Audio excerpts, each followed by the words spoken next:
Oromo View, Akkam jirtu daawwattoota View kunoo har'as akkuma yeroo kaanii sagantaa View qophii addaa isinii qabannee dhiyaanneera. Kan har'a sagantaa kana isinii fidee dhufee akkuma yeroo kan biraa aanee talilee fi lalistuudha. Ani gaa sagantoolee muraasaaf hin jiruun ture. Hojii tololtummaaf gara biyyaa deemeen deebi'ee waa'ee isaa gara fuulduraatti bal'inaan sagantaa kanarratti isinii ibsa. Har'a keessummaa tokko isinii qabannee dhiyaanneerra. Keessummaan keenya har'a Dr. Mesfine Abdissa jedhama. Dr. Mesfine Abdissa specialistii dhibee qaamaa yookaan internal medicine specialist bulchiinsa department kutaa dhibee kan qaamaa hospitaala Regis kan Burnsville Minnesota jiruudha jechuudha. Har'a kan isa asitti affeerree fi yeroo dhiyoo kanatti dhukkuba coronavirus jedhamu hedduu addunyaa keenya irratti namoota hedduu miidhuudhaan bal'inaan himamaa jira. Dhukkubni kun maal akka ta'e akka namoota afaan Oromoo dubbataniif bal'inaan akka ibsuu fi ogeessa fayyaa magaalaa keenya jiru Dr. Mesfine gara stuudiyoo keenyatti affeerree jira.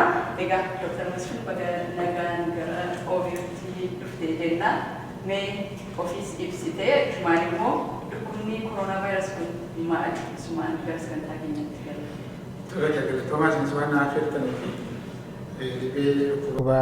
dhibee coronavirus COVID-19 kan jedhamu kanarratti waan ani beekurraa isinii qooduudhaa fi waan na affeertanii baay'ee galatooma. Koronaan egaa maqaa vaayirasiiti. Vaayirasii koronaa vaayirasii kan jedhamutu jira. Koronaan kun egaa gosa baay'ee qaba jechuudha. Gruppii vaayirasiiti.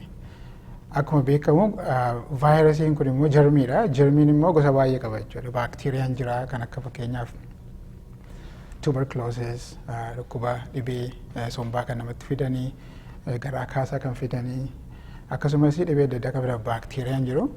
Vaayirasii warra jedhaman immoo jiru jechuudha. Isaan immoo gosa biraadha. Isaan jarmiidha. Jarmii jechuun ijaan waan hin argamne garuu dhibee namatti waan fidan jechuudha. Isaan kun immoo kan akka koronaa vaayirasii, HIV vaayirasii, hepatitis vaayirasii warra jedhan jechuudha vaayirasiidha. Inni kaan fangas warra jedhaman fangaay kan jedhaman jiru. Isaanis dhukkuba rakkina gogaa adda addaa namatti fiduu danda'u. Akkasumas immoo kan arfaffaan immoo parasite kan akka busaafaa jechuudha malaria. Kanaaf gosa arfan sana keessa jarmii gosa arfan kana keessaati vaayirasiin tokko. Vaayirasii sana keessaa immoo koronaan gruppii vaayirasii tokkooti. Koronaa keessaa immoo koronaan nama biyya jeeqaa jiru kun immoo novel coronavirus dhibee COVID-19 kan jedhamu kan namatti fidu. Inni gosa koronaa keessaa isa tokko jechuudha. Koronaan kun egaa maqaan isaa koronaa maaliif jedhamee jettanii gaafachuu dandeessu ta'a. Kan baay'ee nama dhibu. Koronaan maaliif koronaa akka jedhanii yeroo ilaalamu vaayirasiin kun akka geengoo wayiiti. Achirratti spike yookaan immoo qoraattii wayii qaba. Qoraattiin kun immoo akka maalitti afaan warra laatiiniitti koronaa jechuun crown jechuudha. Gonfoo jechuudha. Gonfoo qoraattii ta'uu isaati. Kanaaf egaa koronaan dhibee nama keessumaa biyya Chaayinaatti jalqabe kun egaa biyyatti babal'atee kan jiru dhibee jabaadha jechuudha. Okay, anis baay'ee galatoomuu siin jedha Dr. Mesfine. Yaa akkuma jedhame waa'ee vaayirasii kun baay'ee paanikii namatti naqaa jira. Maddi vaayirasii kanaa maalirraa ka'eetti adda maaliif immoo kanarra immoo adda ta'e maaliif baay'isanii guddisanii waan isaa akka saasa'amaa jiru. Koronaan egaa akkuma asirra dubbadhee koronaan dhukkuba qofaa namatti fidaa common cold utaalloo faa namatti fidaa. Rhinovirus, coronavirus kan jedhamu jira jechuudha normaali. Kun dhibee guddaa miti jechuudha. Waggaatti al tokko yookaan al lammaffaa namni dhibee qofaa qabaachuu danda'a. Garuu koronaan kun kan adda isa godhu jalqaba koronaan sanyiin namaa kun kan inni sarkuleetii gochaa ture bineensa keessa ture.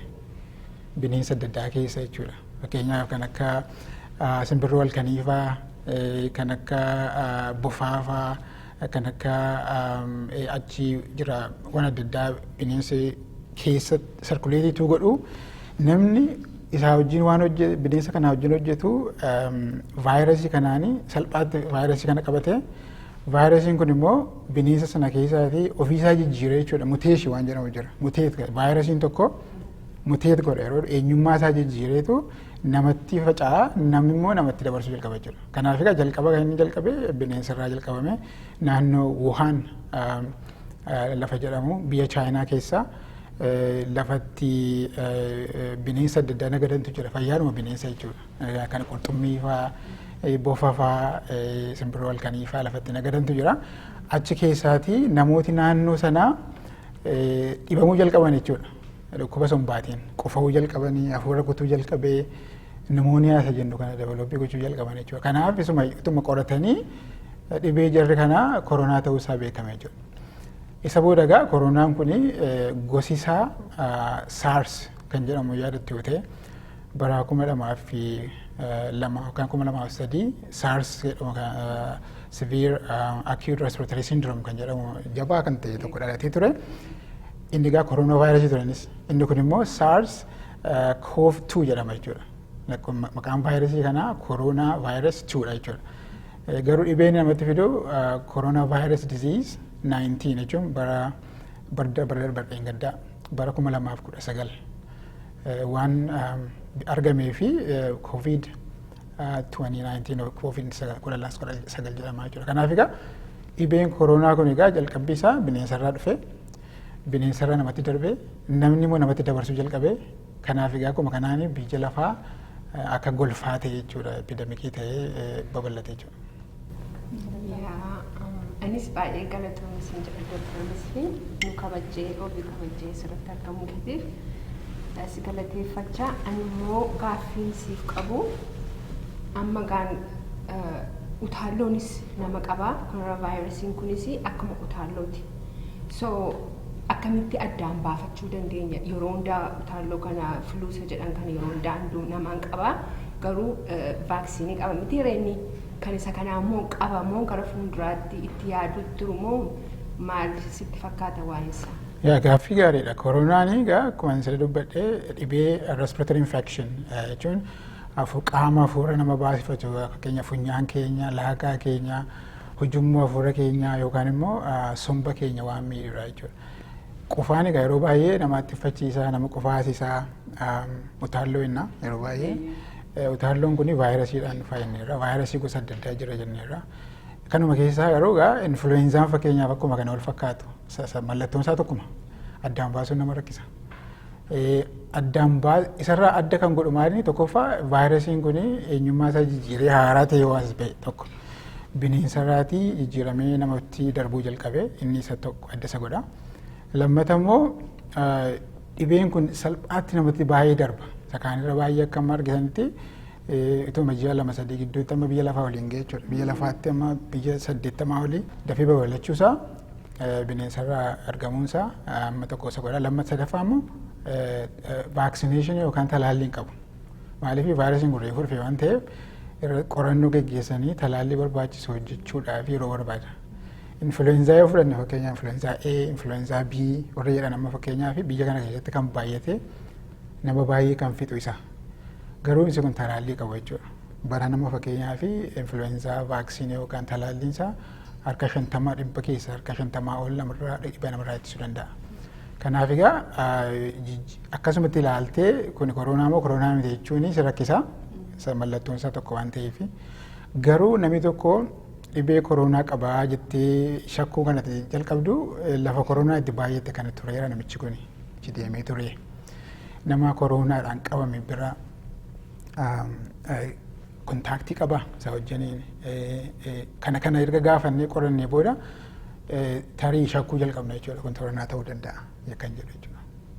Shakkuu dandeenya gaafas jiratti so amma ani gaanii sodaasaa already qaba utaalloonis na qabee whatever mana kiimiyyoon dhufe jechuudha. So biyyaa hin baane yoon ta'e namoota biyya addaarraa waliin argina yoon ta'e nan ilaaltanii jechuudha teestii isaanii godhamu jechuudha. Waa'ee teestingii ilaalchisee egaa waan kun waan haaraadha akkuma beektanii Chaayinaa keessatti jalqaba babal'atee achi Saawus Kooriyaatti warri Saawus Kooriyaa baay'ee nu caalu karaa kana Ameerikaa illee caalu karaa teestii gochuu dafanii bira ga'u nuti CDC kan jedhamu jira dhaabatu jira dhaabi kuni teest kiitii nuu kenna teest kiitii kana baay'inaanii oomishuu hin dandeenya amma kanaaf nama hundumaa teestii gochuu hin dandeessa jechuudha kanaaf nama tun teestii goonu namoota shakkinu yeroon sin jedhu namoota Chaayinaatti dhiyoo dhufan namoota biyya Saawus Kooriyaa, Jaapaan, Xaaliyaanii akkasumas immoo Iraan fa'aa nama dhufanii nama lafa dhibeen kun itti baay'ate warra sana warra achi dhufu kana shakkinaa jechuudha maaliif seeptamii qabu taanaan achi dhufanii taanaan yookaan immoo nama dhukkubee wajjin wal qunnamtii qabu taanaan isaaniin teestii gochuun rakkoon qabu asuma Minnesota Department of Health isaanii bilbilta isaan keessa kiitiin ergu. Garuu gara fuulduraatti garuu babal'achuu qabaa jechuudha kun malee namni hundumtuu shakkeennaan of course garuu immoo namni hundumtuu amma teestii gochuun rakkisaa waan ta'edha kanaaf waan amma kanattis immoo namni yaadda'ees immoo paanikii waan nama godhus miti koronaan kuni harka 80 olii namni yoo fayya akkuma utaallooti garuu kan harki 20 harka 15 immoo dhibee jabaa itti fiduu danda'a nimooniyaa fa'aa ciibsu hospitaala ciibsuu danda'a intensive care unit keessa ciibsuu waan danda'uuf kanaaf amma danda'ametti koronaan ummatti akka hubannaa argatu barbaachisa jechuudha koronaan vaayirasii haaraa akka ta'e koronaan akkamitti akka daddarbu odeeffannoo ragaa qabatamaa ta'e eessaa arganna kan jedhu irratti yoo fokkasii hogooneetti irra gaarii akka gaariitti dhibee kana ittisuu dandeenya jechuudha. Baay'ee gaariidha gaama odeeffannoo hedduu kennaa jirta irra deebi'ee ammas yeroo gabaabaa kana keessatti ati nama baay'ee ko'ummataadha hakima qofa miti dipaartimentii guddaalleen liidii gootaa saruma keessatti si waamne waan kana nu ibsaa jirta sababni isaa egaa miidiyaan waanuma isaa qofa himaa jira odeeffannoon ba'u odeeffannoo adda addaa waan ta'eef kam qabattee kam dhiistaan baay'ee nama rakkisaa jira. Kanaaf daawwattoota keenyaaf akka kiliirii qulqullaa'uuf waan tokko kanan waan si gaafachuu barbaadu dhukkubni kun haaraa miteetti dhukkuba bineensota keessa turedha. Yeroo akkas dhageessu gaa maaliif vaaksiniin amma yoonaayyuu hin qophaa'in kan jedhu gaaffii tokko sitti uumaa haaraa miti jechuudha. Waggaa waggaadhaan immoo maqaan haa jijjiiramu malee dhukkuba adda addaa sinuma dhagaa turre kan kana gaa kan xiqqoo nama sodaachisu dafee namatti darbaadha. Yeroo dafee namatti darbu kana eenyudha kan hedduu miidhamaa jiru umuriin kamirratti amma akka dhagaa jiru namoota gurguddaadha ijoolleen amma yoonaa qabamtee lubbuun dabartee faa hin jirtu jedhama kun maaliif sitti fakkaata kanumaan wal qabsiisee immoo akkamitti namni erga qabame booddee ofirraa ittisuu danda'a yookaan akka nama kan biraatti illee hin dabarree fi tarkaanfiin inni fudhachuu qabu maalidha? Yaa gaaffii gaarii jabaa na gaafatte koronaan kun egaa akkuma isin jedhe bineensa keessa jiraatu iyyuu malee bineensa keessaatii eenyummaa isaa yookaan aayidentiitii isaa jijjiireetu muteetii godheetu namatti darbe jechuudha. Erga namatti duraan amma vaayirasiin koronaa gosi koronaan bineensa keessa jiru bineensuma keessatti dhibee fidaa jechuudha. Kanaaf egaa talaalliidhaaf bineensaaf immoo talaallii warra veterinarii gaafachuu dandeessa. Talaallii isaaniis bineensaafis barbaachisuu danda'a. Keessattuu biyya kanatti egaa bineensi kun baay'ee kabajaa qabdi miti amma yoonaa maaliif sirrii kanaaf talaalliin egaa nama erga namni miidhame booda vaayirasiin kun amalli isaa maal akka ta'e erga beekame booda isa booda vaayirasii kanaaf immoo talaallii barbaachisu qoricha barbaachisu hojjechuudhaaf immoo saayinsiin irratti hojjechuu saayintistoota hakiimootii irratti hojjechaa jiru jechuudha. Vaayirasiin adda kan godhu baakteeriyaa irra yoo akkuma salphaatti yoo addaan baasuu barbaanne baakteeriyaan amma fakkeenyaaf yeroo infekshinii namatti fidu seelii namaa keessa yeroo hundumaan seenu. Vaayirasiin garuu seelii namaa ala baay'achuu hin danda'u. Replikeetii gochuu hin danda'u. Kanaaf qaama namaa yookaan seelii namaa keessa erga seenee booda seelii namaa sanatti abbaa ta'a. It takes over the machinery jechuudha. Genetic machinery sana take over godha. Genetic materiaaliin suni seelii sana keessatti wal horuu jalqabu jechuudha. Baay'atanii seelii biraatti duulu bakka kanatti jechuudha. Amma gaa namooti waan dhibee kanaan miidhamanii namoota miitii akka jetti na gaafatte egaa waa'een vaayirasii kanaa novel vaayirasii haaraadha. waan baay'een ganaa qoratamaa jira. Hundumti isaa 100% waan beekamu miti jechuudha. Garuu akka amma ammaatti hubatametti namooti dhibee kanaan baay'ee miidhamuu danda'anii namoota umriin isaanii deeme, namoota dulloomanii, namoota dhukkuba sombaa qabaatanii, dhukkuba onnee warra qabaatanii, daayabiitis warra qabaatanii, fakkeenyaaf immunitiin isaanii kan gadi kufe, fakkeenyaaf HIV warra qabanii, kiimooteraappii warra fudhatanii, kaansarii warra jiranii, warri kuni salphaatti saaxil bahuu danda'u jechuudha. The same is true for influenzaaf illee. Influenzaa immoo fakkeenyaaf namni fayyaalessi tokko influenzaa yoo qabaate dafee irraatii baraarrachuu danda'a, dafee fayyuu danda'a. Garuu namni sigaaraa xuuxu, namni sombi isaa dhukkuba COPD jedhamu emfeziima nama qabu yoo influenzaa kana qabaate salphaadhumatti rakkina jabaatti isaan dabarsee laataa du'uu danda'u jechuudha. Amma yoonaati ijoollee fi dubartii ulfaa irratti amma kanatti baay'inaan hin argamne kana qorannaa irratti waan mul'atu ta'a. Garuu walumaa galatti egaa vaayirasiin kun reefuu waan jalqabeef babal'achaa jira. Waan sirriitti beeknu amma vaayirasiin kun haaraa ta'uusaa, vaayirasiin kun tokko tokko namarraa namatti darbuudha kan baay'inaan. Mallattoo isaatti yoon deebi'ee mallattoon isaa nama qufaasisaa, nama xiffachiisa akkuma utaallooti. Maalinni nama gubaa tempereecharii namaa jechuun akka kutubaa inni tokko isaati jedhan fiibarii namatti fidaa, hafuura nama kutaa, warri kun egaa simple warra sibtamiidha jechuudha.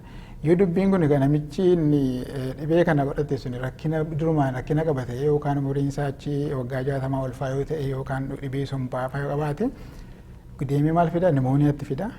Pneumonia isa dabarsee moo maal ARDS waan jedhamu jira, Adult Respiratory Distress Syndrome waan jedhamu jira. Dhibeen kun egaa cimaa jechuudha, isa lubbuu namaa dabarsuu danda'udha. Maaliif ICU keessatti ciibsitee sombi isaa completely bishaanuma ta'uu somba keessa guuta jechuudha. Kanaaf namichi hafuura baafachuu hin danda'u.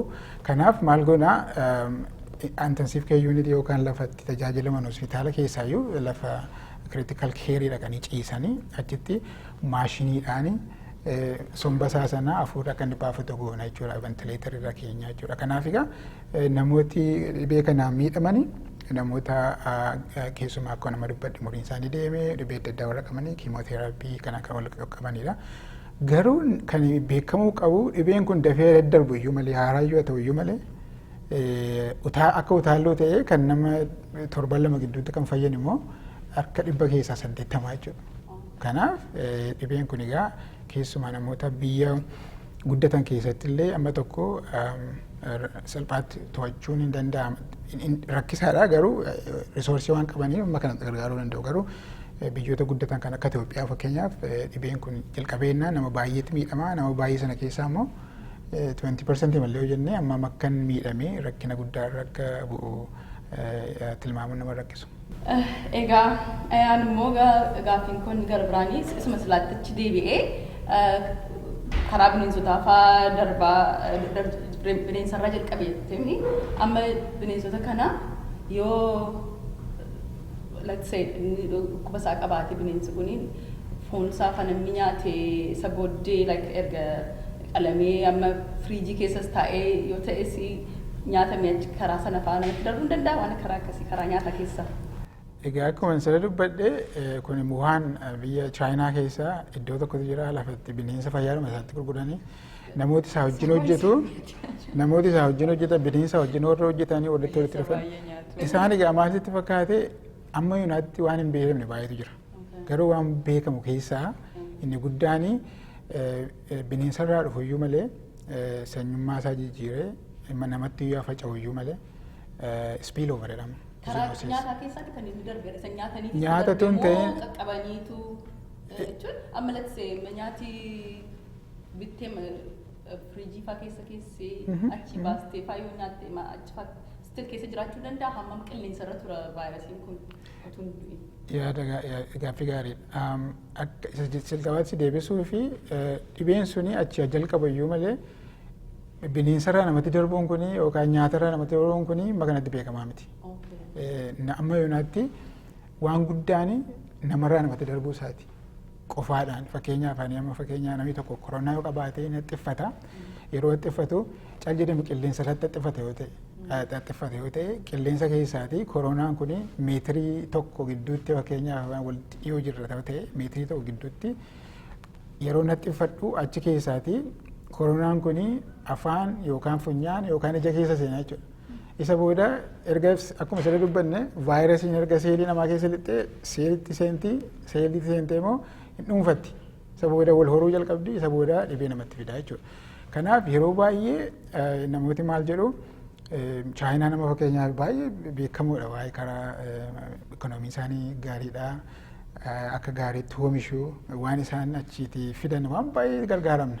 Nyaataa ta'uu uffataa ta'uu garuu koronaan kun achirraan yeroo shiippii ta'ee dhufee as nama waa tokko waan fakkaatu miti. Tokkoffaa vaayirasiin kun amma yoo natti akkuma sila dubbadhe hunduma isaan beeknu amma beeknu garuu sa'aatii yartuudha kan isaan kan turuu danda'an qaama namaa ala jechuudha. Yoo baay'atee guyyaa tokko fa'aa akkas malee turanii bakkee jiraachuu hin danda'an akkuma sila dubbadhe vaayirasiin kun ofiin wal jiraachisuu hin danda'an isaan qaama namaa keessa seenaniitu genetic material yookaan seelii namaa keessa seenanii dhuunfataniitu ofii isaanii baay'atu jechuudha. Kanaaf gaaffii keessi deebisee hin beeku garuu nyaata nyaachuurra uffata fa'aa waan achi ergamu gargaaramuudhaan dhibeen kun hin darbu. Ani immoo gaaffii hin qabu amma fakkeenyaaf kaanii namooti baay'een garuu caalaan ittiin fayyuu jedhame miti. Tokkoffaa amma koronaa vaayirasiin kun yoo anaan na qabate ammam narra tura. Yoom fayyammoo deebisee na qabata? Yaada gaarii kunis gaaffii gaariidha. Maalinni koronaan sun yeroo fakkeenyaaf vaayirasiin kun egaa yeroo namni haxxiffatu yookaan yeroo namni immoo waan tokko haxxiffatee yookaan respiratory secretion warra yeroo bu'u harka keenya qabnee fuula keenya qabnee yookaan ofitti fiduu dandeenya jechuudha. Kanaaf amma akkamitti ofirraa ittisuu jedhutti hin deemna. Garuu immoo namni tokko koronaa vaayirasii kan erga argatee booda vaayirasiin kun immoo yeroo barbaaddi namaa keessatti baay'achuuf incubation period jedhaman jechuudha. Incubation period kun egaa amma yuunaatti kan beekamu WHO'n World Health Organization kan beeku guyyaa lama amma guyyaa 14tti turaa jedha. Namni tokko infekshinii kana qabaate qaama isaa keessa galee amma haxxiffachuu yookaan qaami isaa gubuu yookaan hafuura guutuu namatti dhufutti guyyaa lama amma guyyaa average dhuma jechuudha. Torban tokko ta'uu danda'a. Torban lama kanaaf namni baay'een amma sirrii namni fakkeenyaaf amma kanaaf guyyaa 14 iddoo ta'e yookaan mallattoon qabdu yoo ta'e teestiin kee negatiivii taanaan ati baateetta jechuudha yoo ati qabdu jechuudha. Dhibee san ergasi qabee booda immoo deebiisee qabuu danda'a kan jedhu si kana qorannoon isaa sirriitti hin beekamne. Garuu jeneraalii fakkeenyaaf kan akka miisilii fa'aa gifira fa'aa mannaa fudhannee ilaalle vaayirasiidha. Erga gifirri sun si qabee booda antiboodii developii godha jechuun qaamni keenya maalinni fayyaa qabaanne baakteeriyaas haa ta'u jarmii hunduma isaa ofirraa ittisaa jechuudha. Kanaaf qaamni keenya baakteeriyaa sanaa fi qophaa'ee waan baakteeriyaa sana ajjeesu qopheeffatee kaa'aa jechuudha. Akkuma sooljarii jechuudha akkuma wotaadaraati jechuudha. Dhaqee akka loltuu baakteeriyaa kana. Kanaaf antiboodiin suni yaadateetu dhibee kanaaf gifira namarraa dhowwaa jechuudha. Kanaaf al tokko si qabeennaan most likely lammataa isin qabuu dhiisuu danda'a. Garuu inni koronaan kun egaa akkuma sirrii dubbadhe haaraadha. Kanaaf qoratamaa jira waan ta'eef beekumsaa nama rakkisa. Mee akkamitti ofirraa ittisnatti galuudhaafi amma miidiyaa irratti akka hedduu dhagaa jirrutti harka dhiqadhaa baay'ee kan himamaa jiru miti. Wantichi garuu qilleensaanis akka namatti darbuudha kan hin ta'e maaksiis namni yeroo baay'ee maal jedhama sana gaafa uffatu argina. Asitti garuu kan irratti baay'ee jabeessanii himaa jiranii harka keessan dhiqadhaadha. Maaliif harka dhiqachuu qofa irratti fookasii gochuun barbaachisee tokko amma yoo stoora magaalaa kana deemtee saanitaayizariin dhumeera bishaan dhumeera paaspoortii waan hedduu kaleessaan nu deemeen nan dhabe namni xiqqoo waan rifatee fakkaata. Kanaaf tokkoffaa diferensii maaliif qilleensaanis inuma darba jetteetta. Dhuguma immoo fakkaata miti vaayirasiin dhukkubni qufaan kunis yeroo baay'ee qilleensumaan darba. Amma garuu kan hedduu himamaa jiru harka keessan qulqulleeffadhaadha. Maaliif kanarratti gadi jabeessuun barbaachisa? Sirrii gaaffii gaariidha kunis maal jechuudha vaayirasiin kun kan inni tokko tokkotti darbu erga gaafannee saraa dhufenne namarraa darbuu jalqabe akkuma gaaffii example sitti muudhaa fi Niiwoork keessatti abbaa seeraa tokko ture. Abbaan seeraa kuni vaayirasii kana qabaate haadha mana isaa dabarsee ijoollee isaa dabarsee isa immoo fuudheen maa hospitaalatti kan geessu raayidii kan kennuufitti darbes nama baay'eetti faala jechuudha salphaatti dabru. Kana jechuun respiratory droplet jedhama jechuudha. Namni tokko yeroo haxxiffate yeroo qofa'u baakteeriyaan sun vaayirasiin sun hidhattee wayirra buute jechuudha. Fakkeenyaaf qilleensa kanatti nafu yoo namarra buutee wayirra bu'a. Wayirra yeroo bu'u immoo harka keenyaan hin qabna. Harka sana yeroo qabnu immoo harki sun hin faalama. Harka sana immoo maal goona yeroo baay'ee af qabna afaan keenya yookaan fuula keenya qabna jechuudha. Kanaaf harki keenya baakteeriyaas haa ta'u vaayirasiis haa ta'u waan baay'ee qaba jechuudha. Kanaaf immoo afaan harkaan nyaannas waan ta'eef harka keenya dhiqachuun mala tokko jechuudha. Harka dhiqachuu qofti immoo namni baay'ee nama tarii kan hubachuun irra jiru harka yeroo dhiqannu akka gaariitti dhiqachuu qabna. Sirriitti dhiqachuu qabna. Sekondii 20 dhiqachuu qabna. Sekondii 20 jechuudha. Kanaaf turuun you have to mindful. Sadaffaa immoo waan ittiin dhiqannu saamunaadhaan dhiqanna. Akka gaariitti iskiraabii goone dhiqanna. Sekondii 30 fi sekondii 20 fi dhiqanna. Yeroo ammattamis akkuma salakkaawwan ammattamitti hin barta amma sana. Daqiiqaa sekondii 20 yoon guutu ta'e hin duutu jechuudha. Jechuun yeroon suni dheeressuudhumaaf natti fakkaata. Yeroo lama happy birthday jedhaati. Lama yookaan sadii. Yoo lafa kootee godhatee akka bulluqa. Bishaan sana jechuun maal kun maal godha sitti fakkaate kuni yeroo bishaaniin dhiqattu ofirraatii dhiqachuudha irraa dhiqee baasa malee keemikaalii sana tajjeessamin. Yeroo amma fakkeenya haandi saanitaayizarii gargaaramtu immoo garuu wanni sana vaayirasii sana alkooliin parsantii 60 ta'uu qaba. Inni yeroo harka keetti dhiqattu harka keetti haxaawwattu inni hin ajjeessu danda'a.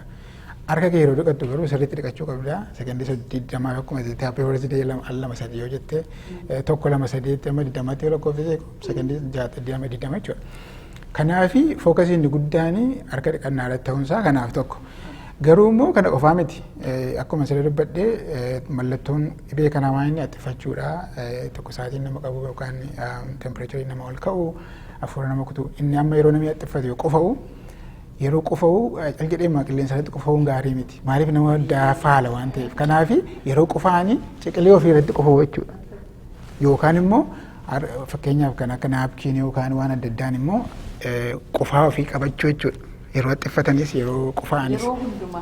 Yeroo kana qofaaf osoo hin ta'in yeroo hundumaa. Sirrii kanaaf amma fakkeenyaaf nama keessatti haxxiffachuu tufuu waan akkasii kuni keessumaa salphaatti baakteeriyaa yookaan vaayirasii babal'isuu danda'a jechuudha. Kanaaf haxxiffachuu yeroo haxxiffatanii kabarii gochuu yookaan immoo asirratti amma fayyoo haxxiffadhe namni baay'ee irraa amma tokko pirootektii godha. Inni kaan immoo yoo si dhukkubee manuma kee ooluus irra jira jechuudha malee walii gadi fakkeenyaaf lafa namni baay'atu deemuun gaarii miti. Maaliif nama baay'ee faaluu dandeessa waan ta'eef ivantii yoo jiraate yoo dhibee koronaa qofa otoo hin ta'in akkuma ta'e dhibeen keessumaa qofaa namatti fidu taaloo namatti fidu namooti salphaatti miidhamanii rakkina guddaa keessa galan jiru kan akkeenyaa dhibee adda addaa kan qaban kan sombaa akkuma sirrii dubbadhe namooti dulloomanii salphaatti itti dabarsinee jarri kun dhibee guddaa irra bu'uu danda'u nuti garuu fayyuu dandeenya wayyaa qabaanne jechuudha. Kanaaf harka irratti dhiqachuun baay'ee barbaada. Prevention is better than cure jedhamni. Maaliif keessumaa namooti biyya keenyaaf dhaamsan qabu harka dhiqachuun yeroo haxxiffatanii caljalanii qilleensa irratti hin ta'in qiqilee ofirratti harka sadaffaan immoo fuula keessan hin qabinaa waan jedhuusi jira. Inni lammaffaa akka inni effektiivii ta'e hin beeku harka kee dhiqatteenaan fuula kee qabdu maa miti. Garuu harka kee hin dhiqatin yoo fuula kee qabde salphaatti warra tii jedhama tii eeriyaas jedhamu ija lamaatu jira afaantu jira funyaantu jira isarraati harka kee achi akka hin qabannedha jechuudha. Kanaaf egaa walumaa galatti ittisuuturra gaariidha jechuudha nama sun dhibee sana egaa dhibeen sun qabame booda tajaajilurra. So amma hawaasa keenya keessatti namooti akka isaan of eeggataniif maal fa'aa gochuun irra jira akkamittiin barsiisuu fa'aa dandeenya yookaan maal fa'aa gorsuutu nama jiratti yaaddan? Gorsa guddaan barbaachisu dhibeen kun jiraachuusaa baruu odeeffannoo sirrii ta'ee gaarii ta'ee dhuga qabeessa ta'e argachuu. Amma fakkeenyaaf yeroo baay'ee feesbuukii irra hundumaa barreessa intarneetii irratti intarneetiin information argachuudhaaf salphaa godhu iyyuu malee information yookaan odeeffannoon achirra jiru garuu sirrii moo sirrii miti kuni qoratamaadha moo qoratamaa miti kan jedhu sirriitti addaan baasanii hubachuudha. Fakkeenyaaf yeroo baay'ee Department of Health fakkeenyaaf Minnesota Department of Health jira CDC website qabu isaan akka gaariitti information yookaan odeeffannoo gaarii kennu biyyatti immoo kan akka Ministeera Eegumsa Fayyaa Institute of Health National Institute of Health kan jedhamus jira. Qaamni mootummaa warra akkas akkasii warra yeroo dhiyeessanii yaada isaan dhiyeessanii ekspertoota dhaggeeffachuudha. Jechuun beekumsa qabaachuun humna waan ta'eef. Inni lammataa dhibee kana oduun eessaa dhaga'ama yeroo baay'ee niwus miidiyaa irraa dhaga'ama jechuudha. Gurra qe'een sunis gaariidha jechuudha barbaachisaadha. Maaliif yeroo kaan amma waa'ee siyaasaa waa'ee adda addaati kan dhaggeeffatu waan ta'eef namni baay'een TV iyyuu kan hin ilaalle jira information kana qaba. Kanaaf dhaggeeffachuun barbaachisaadha jechuudha. Information jiru argachuu barsiisa iddoo adda addaatti dhufu qabaachuu barachuun barbaachisaadha. Inni kaani dhibeen kun yoon fakkeenyaaf akka tasaa ta'e namni tokko fakkeenyaaf vaakeshiniidhaaf cruise shipiidhaan biyya naannoo yoo deeme achi turee naannoo chaayinaa yookaan naannoo xaaliyaanii cruise shipirra turee dhufee erga dana ga'ee booda mallattoo itti jenne sana yoo of shakkuu qabaachuudha rakkina qabaachuu akka danda'u. Kanaaf bilbiluu qaba ogeessa fayyaa taasisuu qaba. Ilaalamuun irra jira jechuudha. Yoo immoo utaalloo ta'uu baay'ee influenzaas ta'uu flu-like symptoms kan akka utaalloo adda addaa kun immoo nama qabaatee naani uummatni akkuma mana oolu barbaachisa. Fakkeenyaaf ammaa namni waa tokkoof si waama ayyaanaaf mana isaatti si waama yookaan eventii tokkoof si waama. Utuu qofaa jirtu utuu attiffachaa jirtu utuu dafqaa jirtu mana namaa dhaquun gaarii miti. Namni sun si hakumatu maaliif dhattee dhibee kana ijoollee isaatti kennite yookaan warra maatii isaatti kennuurra manatti ooltee lakkana dhukkubeera dhaquu hin danda'u. Eventiin fakkeenyaaf barbaachisaa miti taanaan tiraavilii gochuu fakkeenyaaf iddoo deemtu fakkeenyaaf biyya dhibeen kun itti baay'atan tiraavilii gochuun gaarii miti. Maaliif chaansiin isaa guddaadha jechuudha. Saaxilsi baasa waan ta'eef fakkeenyaaf biyya kanaati xiyyaarri biyya kanaa amma chaayinaadhaa deemuu dhaabaniiru. Xaaliyaanii dhaqaan jiran, Iraanii dhaqaan jiran. Kumaa jechuudha namoota achi dhufan nama tokko xinneessa asiis namoota deeman sana xinneessa jechuudha. Kanaaf egaa uummati hubannoo gaarii qabaachuu odeeffannoo qulqullaa'aa ta'e odeeffannoo ga'aa ta'e qabaachuu erga dhibeen kun isaan qabee immoo jechuun yooma utaalloo hundumtu immoo koronaa miti. Uummatas kan gorsuu barbaadu immoo baay'ees immoo dhiphatanii paanikii gochuus hin qabani. Maaliif waan gochuun irra jiru jechuudha. Dhibee kana information qabu taanaan harka ofii dhiqachuu yeroo irratti akkuma sila dubbanne isa jabeessinee hin barsiifna. Yeroo attifannu attifachuu keenya yookaan kabarii gochuu fuula keenya yeroo baay'ee itti deddeebinee qabuu dhiisuu waan akkas akkasii irratti yoo hojjenne I think waan salphaatti warra ittisuu dandeenya jechuudha. Mee anis waan nuyiidhaan gaafa nuyi wirlake biyya guddaa keessa jirra biyya beekamaa waan hundumaa faaloo godhanii himmanii information yerootti arganna isuma keessaa yoo darbee dhufe kunoo nu bira ga'ee jennee haasa'utti irraa Minisootaas galeera jennee amma gaafa teessee yaaddoote akka dooktarii tokko Afrikaa keessatti amma onaa kan ituun dhageen jiru mootummaa biyyichaati qossamu amma onaa koronaa vaayirasii hin qalle keessumaa Afrikaa Itoophiyaatti ayyaariin amma yoonaa Chaayinaa raqaadhaan so as biyya Ameerikaatti dhawwaa kan gale achi immoo akkamitti ituu wal keessa deemanii biyya Itoophiyaa fa'aa akkamitti hin galu jettee yaadda. Mee kanumatti dabaluu fi ati gaama bulchaa yookaan itti gaafatama dipaartimentii dhukkuba qaamaa hospitaala guddaadhaas daawwattoonni keenya hundumaadha inni abdanna warri biyyaas warri biyya alaa jiranis amma yoonaa dhagaa hin jiru garuu ilma shakkita miti maaliif biyya Afrikaa sanas hin dhanne yoo hin dhanne illee akka odeeffannoo gaarii argataniif keessattuu immoo ogeessonni akka kee ati ispeeshaalistiidha. Dooktaroonni biyyaa akka cinqamaa jiran natti dhaga'ama. Yeroo ammaa kana yoo kun nutti dhufe akkamitti waan kana ofirraa deebisna jedhanii. Mee hospitaalli kan kee The Regents Hospital ati itti gaafatamaa taatee dipaartimentii keessatti hojjettu qophii akkamii taasisaa jirtu? Tarii hospitaalli biyya keenya keessa jiru sirraa dhaga'anii tarii akka qophaa'uu danda'anii fi kanumaan wal qabsiiftee osoo yaada kee dabarsite. Tolee, gaaffii gaggaarii gaafatanii jajjaboodhas. Inni jalqabaa dhibeen kun Afrikaan geenye yoo kan jedhudha. Gaheera akka gaariitti gaheera. Fakkeenyaaf South Africa, Nigeria, Senegal, Gibbs jira already confirmii ta'aniiru. Itoophiyaan amma hariiroo isheen Chaayinaa wajjin qabdu gaarii fakkaata. Isaan egaa ammayyoona Ethiopian Airlinesiin deemaa jira. Guyyaatti deemaa jira. Maaliif xiyyaara kanan dhaabne maaliif addaan hin kunne kan jedhu gaaffii jabaadha, gaaffii barbaachisaadha. Mootummaa biyya sanaa kan deebisuu irra jirudha. Garuu isaan akka ija wanni hin ilaalu, ija biizinasii yookaan ija dinagdeedhaan ilaalu jechuudha. Kanaaf fakkeenyaaf koronaan kun yeroo babal'atu namni wal keessa deemu walirraan nagadu. Kanaaf rakkina guddaa ikoonoomii loosii baay'eetu jira jechuudha. Kanaaf jechuudha isaan tarii gaarummaa isaa fi hammina isaa wal bira qabanii risk and benefit analysis godhanii tarii waan disaayidii godhanidha. Garuu waan akka ogeessa fayyaatti utuu Ethiopian Airlinesiin achi deemuu dhiise danda'amnaan jechuudha. Inni lammataa immoo option inni lammataa namoota achii dhufan kana sirriitti akka gaariitti duukaa bu'u. Eenyutu mallattoo qabaa? Yeroo achii dhufan immoo kwaarantiinii gashuun barbaachisa ta'e duukaa bu'anii waan akkasiillee waan irratti hojjechaa jiran natti fakkaata. Hundumtuu afaan irratti maaskii godhatee jira. Hanga torbanuma darbeen biyyaa dhufe isaan argita. Namni hojjetaan eerpoortii keessa hunduu sana qaba. Gaafa ol seentuu Chaayinaarraa dhuftee moo iddoo biraarraa dhuftee jedhanii si gaafatu. Inni baay'ee gargaara natti fakkaatu. Namoonni karaa biraatti deeman jiru yoo ati achirraa dhufne immoo karaa biraan si baasan jira. Namni baay'een immoo sana uffatee deemaa xiqqoonni wanni sitti gadhiisa. Lakkana Chaayinaarraan dhufe mijette.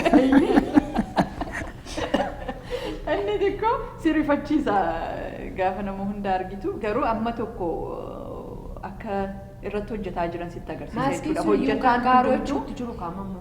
Hojjetaan hundumtuu waan sana uffatee deemaa jira. Sanan argeesin jechuu kooti waan argee dhufee cumaan.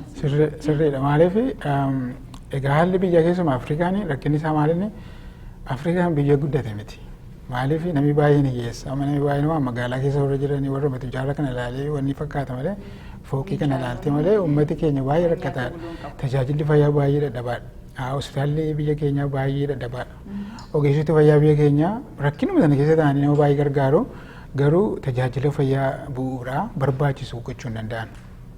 Rakkoon koronaa maalinni koronaan kun yoo biyya galee yookaan biyya salphaatti faca'uu danda'a.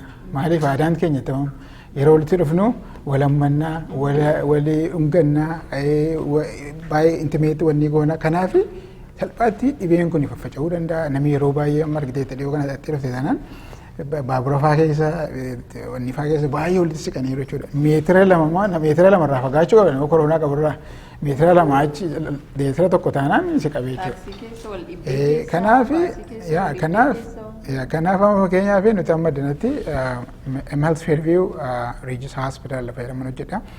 Hospitaala keenya keessa yeroo hundumaa walgahii godhanna. Walgahii keenya maalinni koronaan kun biyya Chaayinaatii biyya lafaatti babal'achaa jira. Utuu inni biraan gahii maal gochuu qabna kan jedhu asuma teenye mari'annaa jechuudha. Inni tokko amma fakkeenyaaf task force uumna. Emergency room yeroo dhufanii akkamittiin jara kana tajaajilla. Teestii teessa arganna. Namni kana mana shakkine akkamittiin dafnee teestii goone nama kana kophaatti akka inni isolate ta'u kophaatti kwaarantiin seedhan jechuudha. Akkamitti goona kan jedhu irratti qophaa'uudhaan maaliif waa ittisuutu irra gaariidha. Erga immoo fakkeenyaaf babal'achuun isaanaaf amma fakkeenyaaf biyya kana keessaati United States kana keessa gara keezii gara 164tu jira amma. Naannoo Waashingtanii baay'eetu jira nursing home ta'u keessa California, Texas, amma Minnesota illee kaleessa nama tokkotu nama vacation irra ture cruise ship keessa nama turetu qabamee jedhani. Kana jechuun maal jechuudha dhufuun isaan oolu. Erga dhufee immoo namni baay'een nama dhukkubfatee namni dulloomee baay'een jira biyya kana miidhamuu danda'u. Erga dhufanii immoo erga dhibeen kun isaan qabee booda yoo hospitaala dhufanii eessa ciibsina immoo maaliif koronaan inni jabaan si qabeennaan harka 20 keessa jirta taanaan afur baafachuu hin dandeessu ol kaatee deemuu hin dandeessu bakka duutaa jechuudha yoo daftee tajaajila fayyaa hin arganne somba kee kana kan boqochiisu ventileetar yookaan maashiniitu jira maashinii ventileetar jedhama achitti intensive care unit critical care lafa dhukkuba jaba namoota achi keessa ciibsinaa jechuudha. Amma fakkeenya hospitaaluma keenya keessa illee fudhannee siree 12 qabna amma fakkeenya intensive care hospitaala guddaadha garuu siree 12 yoo baay'ee 24 fa'i. Namni dhibbi tokko yookaan namni 30 yoo dhufe eessa jala kana. So garuu addana gaarummaan isaa iddoo adda addaa jira jechuudha hospitaalli walitti dhiyoo jira. Beekumsa adda addaa namaaf sheeriin goonaa hin barsiifna maal gochuu akka qabanii namni tokko yoo fakkeenya koronaan tokko yoo keeziin tokko yoo dhufe akkamittiin ogeessi fayyaa ofirraa ittisa. Fakkeenyaaf nama sodaachisa. Nama sodaachisa. Siqee tajaajilu. Exactly. Namni baay'ee nama fakkeenyaaf namoota Chaayinaa keessaa miidhamanii namoota warra tajaajila fayyaa keessa hojjetanidha. Dooktaroota, narsoota tajaajila kennanidha. Kanaaf N95 kan jedhu maaskiin jira special maaskii sana kaa'achuu nama kun yeroo inni dhufu droplet isolation waan jenna negative pressure room kan jedhamutu jira qilleensa achi keessaan bahu ruumii sana keessaa negative pressure jira jechuudha. Kanaaf achuma keessa yeroo deemnu funyaatti waan kaa'annu qabnaa ijatti waan uffannu qabnaa uffata gilaaviin jira kun gaamma maal barbaada dinagdee barbaada jechuudha. Hospitaalli biyya keenyaa kana hundumaa qabu gaadha yoo qabaatanis kanaaf egaa waan guddaan dhaamsan isaaniif qabu akkamittiin ittisna dhibee kan akka biyya keenya hin galle akkamittiin ittisna nama uummata miti barsiifna kan jedhu irratti fookas yoo godhan malee dhibeen kun babal'atee namni baay'een dhukkufateenna namni baay'een du'uu danda'a jechuudha. Kanaaf nama yaaddessa waan isaa. Baay'ee nama yaaddessa. Amma kan gaafachuu barbaade amma dhukkubii inni amma dhukkubni vaayirasii taalloo kan biraa yeroo nama qabu antibiyootiksii fudhatanii within 24 hours hidhamanii kan isa booddee kan contagious kan ta'uu dhiistu san namatti dabarsu kan dhiistu. Like 24 hours like antibiotics yoo fudhattu. Inni egaa murteessaa kun dhibee kam akka ta'e. For example waan nama afaan influenza fa'aa. Influenza amma fakkeenya influenza fudhatte influenzaan talaallii qaba namni baay'een ittisachuu dandeessa qorichas qaba. Taama filuu kan qaban jira yeroo amma waan kan isaan namatti dabarsanii yoo mallattoo qabaatan jechuudha. Malee namni tokko utuma mallattoo sana hin qabaatinis vaayirasii qaama keessa jiraachuu danda'a bara. They can shed virus. Fakkeenyaaf akka egzaampiliitti iddoo tokko hundaa'am Chaayinaa keessatti fakkaata waanuma naannoo waan sana appaartimentii irra jiraatanii bishaan fakkeenyaaf niqatu mana fincaaniitti achi keessatti vaayirasiin iddoo adda addaa keessaa ba'aga. Iddoo tokkooti bu'aan ba'an mana sana keessaa ujummoon sun rakkina yoo qabaate appaartimentii tokko dhaqee siinkii isaanii sooyilii gochuu danda'a achitti nama baay'ee dhukkufatee jira. Kanaaf qorichi yoo fudhatte iyyuu still waan amma siree dubbanne harka kee dhiqachuu yeroo itti uffatte eeggachuu kana eeggachuu sirreeraa jechuudha. Antibiyootikii nama fakkeenya baakteeriyaaf yeroo baay'ee hin gargaara garuu vaayirasiin utuu qoricha baay'ee hin argamuuf maaliif vaayirasiin seelii namaa keessa seenaa hin baay'ata seelii sana balleessa. Qoricha illee hojjettee egaa seelii sana wajjin balleessuu keete jechuudha. Kanaaf qoricha odoo ta'e immoo ittisuu irratti. Namni akkasumatti fayyachuudha kan fakkaatu waan tokko kan biraan fudhatanii because akkasa kaanii nama qoricha fudhattes still yoo contagious taate. Mee sarratti amma fakkeenyaaf taalloon amma jedhee amma na qabate mana koo keessatti. Mana kiimii dhaquun irra jiramu akkuma utaalloo isaa kaanitti jedhee maaliif nama Chaayinaa irraa dhufe wajjin wal argine namoota nama warra kaan wajjin kontaaktiin goone garuu akkuma utaalloon na qabe yoo nama taa'een of wantinaa jedhamu of shakkeen dhaquun irra jira.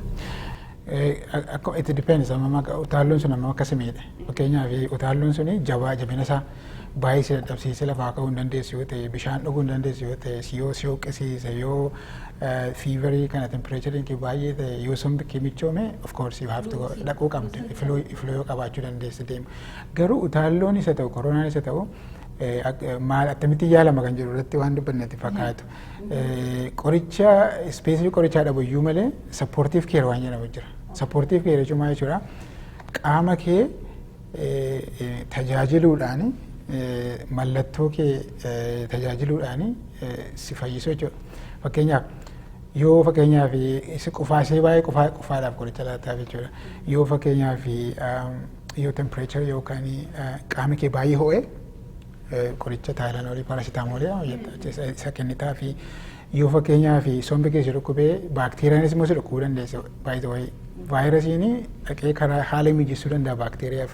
Maaliif qaamni keenya baakteeriyaa baay'ee jira qaama keenya keessa. Isaan namni tokko vaayirasiin qabamuyyuu malee baakteeriyaal nimooniyaa qabaachuu danda'a. Yookaan immoo akkuma sirrii dubbadhe dubbiinsa baay'ee jabaadha taanaan ARDS jedhamu kana baay'ee dhibee jabaadha inni nama ajjeesuu danda'a baay'ee sepsis kan jedhamu jira. Inni immoo sombi kee kompiliitilii jiruudha haala ta'a hafuura baafachuu hin dandeessu isaaf maashinirra si keessaa tuubboo somba keessa kaa'uudhaani kubboon sanaan qilleensa oksijiinii kenninaa fi kaarboon daayoksaaidii keessaa baafna. Namichi amma kana gidduutti fooyyaa dhufaa jechuudha. Yoo fakkeenyaaf dihaayidireetidii ta'e fakkeenyaaf qaamni isaa baay'ee yoo gogiira ta'e qilleen bishaan laattaaf jechuudha. IV fluidii laattaa fi nyaata fakkeenyaaf nyaata yoo ta'e tuubboo wayii gashitee fi nyaachiftaa sappoortii goota jechuudha. Sappoortiif keerii jira jechuudha. Qorichaa dhabuyyuu malee sappoortiif keeriin sun immoo jijjiirama guddaa fiduu danda'a. Nuti gaamma waa'ee koronaa yeroo yaadnu 80% afayyoo jennu taalloo ta'e inni 20% suni hospitaala yoo dhufe maal gootaa isaaniif dhumuu isaanii jechuudha. Kanaaf yeroo baay'ee biyyoota guddatan keessas ta'u eessayyuu haa ta'u ittisuutu irra gaariidha malee tiriitii gochuun faasilitii maddinaatti akkamiin overwhelmii akkana godhu bara. Namni baay'een yoo dhufe emergency roomiidhaan daayivartii goonaa jechuudha. Hospitaala iddoo biraa yookaan yuunivarsiitii bilbilaa yookaan mi'ootti erginaa malee akka biyya keenya immoo iddoo tokko hospitaalichi baay'ee murtaa'aadha. ICU keeriin immoo yeroo baay'ee beekumsa jabaa barbaada. Hakiimiin akka ispeeshaalistiidha kan achi hojjetu. Neersoota akka gaariitti baratanii meeshaan jechuun maqaan isaa baay'eedha. Respiratory therapist maashinii sana ventileetarii sana nama tokkoof dedikeet ta'ee itti gargaaramta. Erga gargaaramtee boodammoo dhaqana isaa kiliinii gochuus irra jira. Amma iddoo tokkotti iyyuu amma akka Chaayinaa fa'aatti iddoo akka Saawus Kooriyaa fa'aatti ventileetarii tokko nama lama kennu jechuudha qilleensa adda addaa. Kanaaf risoorsii waan hin jirreef biyya Afrikaa keessatti I think ittisuutu irra gaariidha malee cal jedhanii akkasumatti dhiisuun gaarii miti. Egaa baay'ee si galateeffannaa Dr. Mesfine Etana Abdissa ogeessa fayyaa. Yeroo ammaa kana keessatti mata duree guddaa addunyaa kanarra ta'ee kan jiru dhibee koronaa vaayirasii maal akka ta'e eessaa dhufee maal akka ta'e akkamitti daddarbaa akkamitti immoo ittisuu dandeenya irratti egaa barumsa guddaa bal'aadha kan ati kennitee jirtu. Nus gaaffii kana gaafasiif dhiyeessinu namoota biyya ambaa jiraatan kana qofa osoo hin ta'in namoota uummata keenya isa biyya jiru sammuu keenya keessa qabaataati. Bakka teknooloojiin jiruuf hin jirretti maal gochuun nurra jira isa jedhu akka gaariitti ibsite guddaan gaa ittisuu irratti xiyyeeffachuudha jechuudha. Biyya keenya hin gallee hin dhageenyeedhanii of dagachuun osoo hin ta'in uummanni keenya biyya jiru ammumaa jalqabee harka dhiqachuurraas haa ta'u waan dhukkuba kanarraa of ittisuu danda'u irratti baay'ee itti xiyyeeffatee gochuu qaba. Inni asittis immoo already miidiyaanis odeeffannoon adda addaa akka gaariitti himamaa jira jechuudha. Kanaaf nus akka miidiyaatti akka uummata saba sanarraa ba'etti dirqama keenya odeeffannoo dabarsuudha. Odeeffannoo kana immoo daawwattoonni keenya fudhatanii hojiirra oolchuu jennee abdii guddaa qabna. Gara fuulduraatti yoo gaaffiin jiraate ammas Dr. Akkuma yeroo gabaabaa kana keessatti gara sagantaa keenya akka dhuftee ammas gaaffii daawwattoota keenya deebisuudhaaf qophii ta'uusaa garuma kanaanan ibsa. Gaaffii kan biraan qabnu yoo ta'e sagantaa keenya gara xumuraatti deemsifna. Talileef lalistuu gaaffiin qabdan taanaan Dr.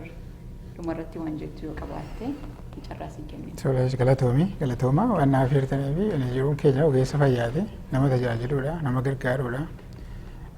Responsibilities qabna itti gaafatamummaa qabna waan beeknu namatti ibsu gaaffii namaa deebisuu nama balaarraa akka inni tajaajilamu gochuu akka inni baraaramu gochuun hunduma dirqama hunda keenyaati. Kana jechuun egaa balaan tokko yookaan epidemic pandemikiin tokko balaan amma kana yeroo bu'u tokkoffaa uummatti tasgabbaa'uu qaba. Paanikii ta'uu hin jiru. Utaalloo dhumatu nama qaba.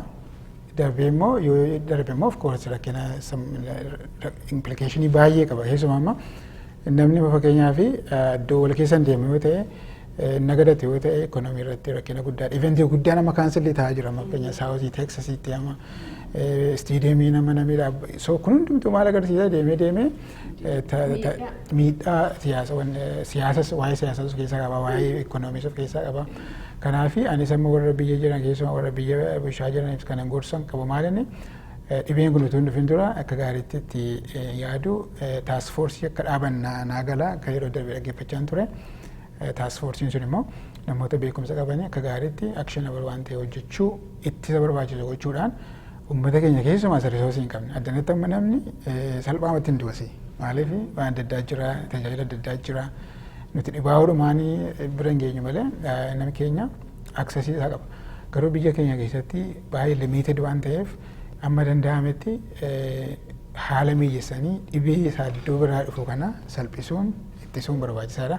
Gara fuulduraas immoo yoo gaaffii qabaattanii yoo uummatis gaaffii isin gaafate yoo isin anytime yeroo ani yeroo koo isiniif kennuudhaaf baay'een gammada. Rakkoon qabu kun hunduma keenyaati jechuudha. Responsibilitiin kun kan keenya qofaa osoo hin ta'in kan uummata keenya biyya alaa jiru, uummata keenya biyya jiru, dhaabotii adda addaa keessa jiran, instituushinii adda addaa keessa warra jiran hundumtuu wal taane akkamittiin uummata keenya baraara kan jedhu irratti hojjechuun barbaachisaadha. Baay'ee ulfaadha galatooma. Baay'ee galatooma. Egaa nus hedduu galatoomii siin jennaa irra deebinee egaa daawwattoota keenya sagantaa har'aaf isinii qabannee dhiyaannee kanumaan goolabnaa sagantaa ittaanutti immoo mata duree addaatiin amma deebinee dhufnutti har'aaf qopheessitoonni Oview Taliilee Lalistuu akkasumas immoo keessummaan keenyarraa Dr. Mesfine Etana anis Annee Ajjamaa akkasumas kan viidiyoo kana kaasuudhaan gulaaluudhaan gara keessan dhiyeessu Caalii Yaadessaa wajjin hundi keenya waliin ta'uun nagaan nu turaa isiniin jennaa fayyaa ta'aa.